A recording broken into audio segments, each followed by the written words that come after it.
urukundo imbuto y'umwuka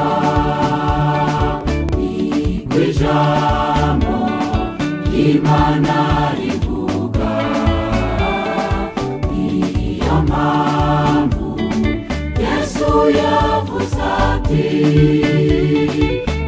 mukundane kuko nabakunze. Urukundo imbuto y'umwuka ijambo Imana rivuga niyo mpamvu Yesu yavuze ati mukundane kuko nabakunze.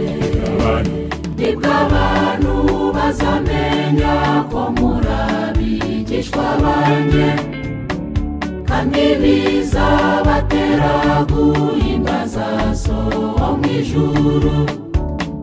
Bavuge ko mutari nk'ab'isi, nibwo abantu bazamenya ko muri abigishwa banjye kandi bizabatera guhimbaza So wo mw'ijuru. Bavuge ko mutari nk'ab'isi.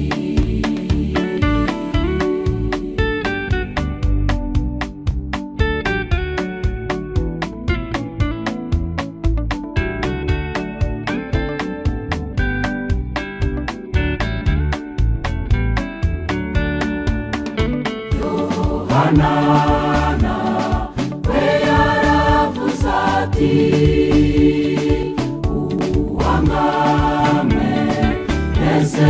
n'umwicanyi kanatuwa amwenese wese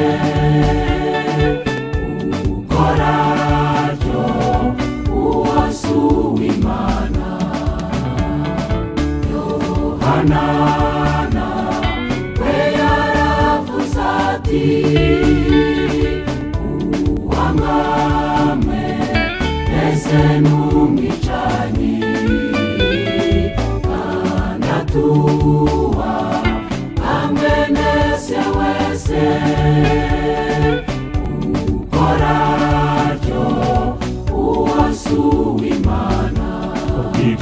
Kubw'ibyo niba dufite umwuka wera dukundane, twereka ab'isi ko umwuka twakiriye ari ukuri.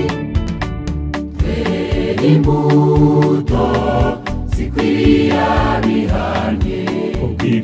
Kubw'ibyo niba dufite umwuka wera dukundane, twereka ab'isi ko umwuka twakiriye ari ukuri. Twere imbuto zikwiriye abihanye.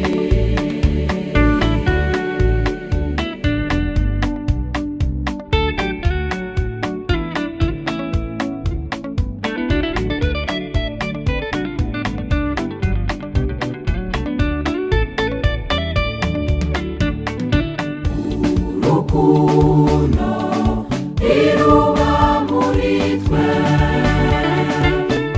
uzatuma benshi bahinduka, kandi ruzatuma Imana Data itubaba